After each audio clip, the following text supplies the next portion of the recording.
सुप्रभात क्लास 8। पिछले 2-3 दिनों से यानी सोमवार से लेकर बुधवार तक ऑनलाइन क्लास में आप लोगों का पाठ 2 सुभान दादा पाठ पढ़ा रहे थे। इसमें कल के क्लास में कि किस प्रकार से ज़माना बदला और शहर के साथ साथ गाँव में भी दंगे फसाद होने लगे।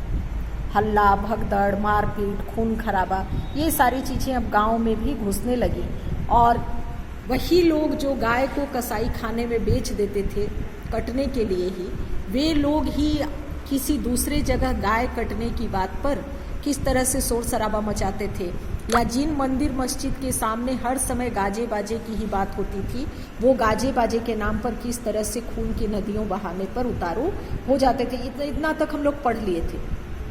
ऐसी सब बातों में कुछ पंडितों की बनाई, कुछ मोल्लाओं की चलती बनी। देखिए, जब भी कहीं किसी तरह की इस तरह की बातचीत होती है तो उसमें कुछ पंडित कुछ मुल्ला यानी हर धर्म में जो अपने आप को धर्म के ठेकेदार मानते हैं वो लोग कुछ ना कुछ ऐसा करते हैं जिससे समस्या उत्पन्न होती है। तो संगठन और तंजीम के नाम पर फूट और कलह के बीज बोए जाने लगे। लाठियां उछली, छुरे निकले, खोपड़ियां टूटी, अतड़ियां बाहर आई, कितने नौजवान मरे, कितने घर फूके, बाकी बच गए खेत खलिहान, वे अंग्रेजी अदालत के खर्चे में फूक गए। अंग्रेजी अदालत यानी देश में उस समय शासन व्यवस्था रही होगी अंग्रेजों की, तो ये कहते हैं कि वो पूरे का पूरा जो अंग्रेजी अदालत की व्यवस्था थी, यूं भी अंग्रेजी अदालत हो या अपने देश की अदालत हो, अगर किसी को अपना पैसा कहीं नहीं खर्च हो रहा है तो अदालत में फंस जाइए, आपके पैसे सारे खर्च होंगे, ये तय ही है। खबर फैली कि सुभान दादा के गांव के मुसलमान भी कुर्बानी करेंगे। इलाके में मुसलमान कम थे, जो सुभान दादा का इलाका था उस इलाके में मुसलमान कम थे, लेकिन उनके जोश का क्या कहना। इधर हिंदुओं की जितनी गाय पर ममता न थी, उससे ज़्यादा अपनी जायदाद पर घमंड था। तनातनी का बाजार पूर्ण रूप से गर्म था। खबर यह भी फैली कि सुभान दादा की मस्जिद में ही कुर्बानी होगी, यानी सुभान दादा ने जो गांव में छोटी सी मस्जिद बनवाई थी उसी मस्जिद में कुर्बानी होगी, ऐसी खबर फैली। ये सुभान दादा की मस्जिद में कुर्बानी नहीं, ऐसा नहीं हो सकता। यानी सुभान दादा जैसे व्यक्तित्व के मस्जिद में कुर्बानी ऐसा संभव ही नहीं था, क्योंकि वो सारे धर्मों को लेकर के चलने वाले लोग थे। अगर हुई तो क्या होगा, हमारी नाक कट जाएगी। लोग क्या कहेंगे कि इतनी हिंदुओं के रहते गौ माता के गले पर छुरी चली, यानी इतनी हिंदुओं के होते हुए गौ माता के गले पर छुरी चली तो हमारी प्रतिष्ठा समाप्त हो जाएगी। छुरी से गौ माता को बचाना है तो गौरा गौरी के कसाई खाने पर हम धावा करें। और सचमुच जोश है तो चलिए मुजफ्फरपुर अंग्रेजी फौज की छावनी में, चूंकि देखिए रामवृक्ष बेनीपुरी का वही इलाका था, तो अंग्रेजी फौज की छावनी में जहाँ मोटी ताजी बछिया काटी जाती है, यानी अंग्रेजों की छावनियों में मोटी ताजी बछियों को काट दिया जाता है, वहाँ कोई कुछ भी नहीं करते, क्योंकि वो हमारी आँखों से दूर है। देखते हुए मक्खी कैसे निगली जाएगी, यानी आँखों से दूर क्या हो रहा है इससे कुछ फर्क नहीं पड़ता, लेकिन सारी बातें देखने के बाद मक्खी कैसे निगली जाएंगी इसमें उनको कष्ट हो रहा है। माफ़ कीजिएगा, दूर नज़दीक की बात नहीं है, बात है हिम्मत की, बात है ताकत की। छावनी में आप नहीं जाते हैं इसलिए कि वहाँ सीधे तोप के मुंह में पड़ना होगा, यानी छावनी में हम लोग जाएंगे तो वहाँ सीधे तोप के मुंह में पड़ना होगा। यहाँ मुसलमान एक ही मुट्ठी है इसलिए आप टूटने को उतावले हैं। यानी कहा जाता है ना कि समर्थ को नहीं दोष गुसाएं, कि जहाँ आपको डर है कि हमारा नुकसान हो जाएगा वहाँ आप गाय और बछिया से कुछ नहीं डरते, लेकिन जहाँ आपको लगता है कि आप आराम से यहाँ मुसलमान की संख्या कम है तो वहाँ ऐसा करेंगे। ये लेखक बताने का प्रयास कर रहे हैं।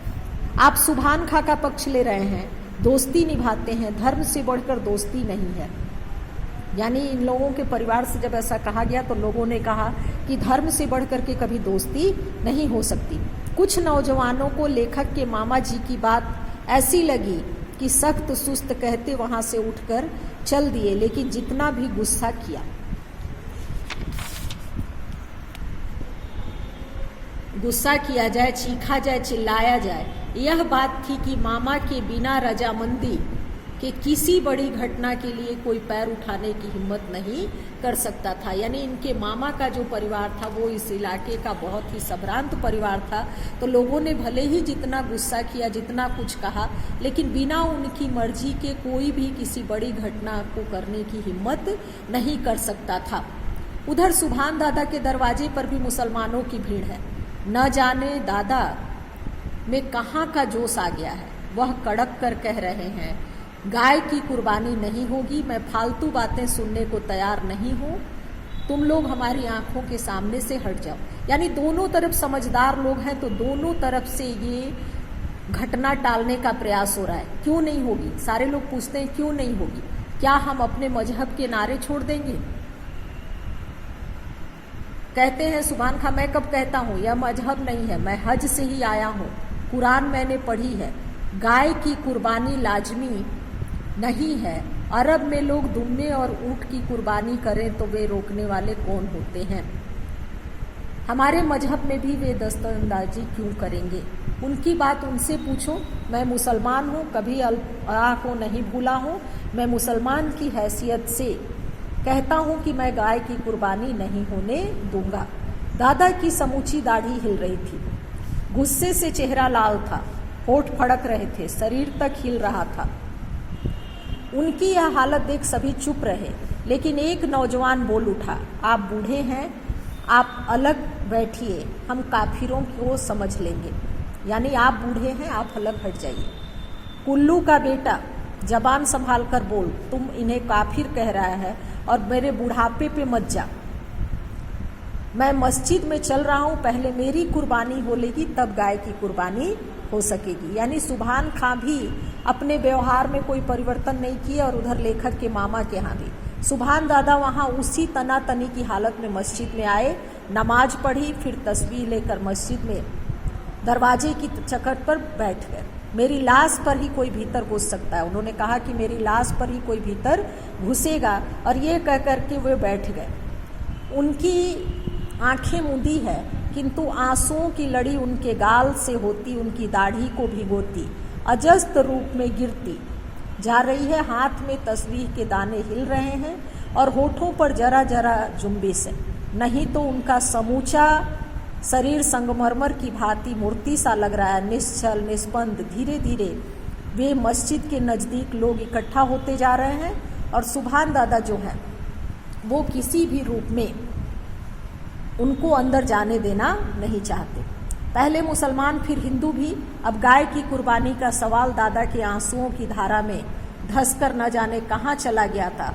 वह साक्षात देवदूत से देख पड़ते थे, देवदूत जिसके रोम रोम से प्रेम और भाईचारे का संदेश निकलकर वायुमंडल को व्याप्त कर रहा था।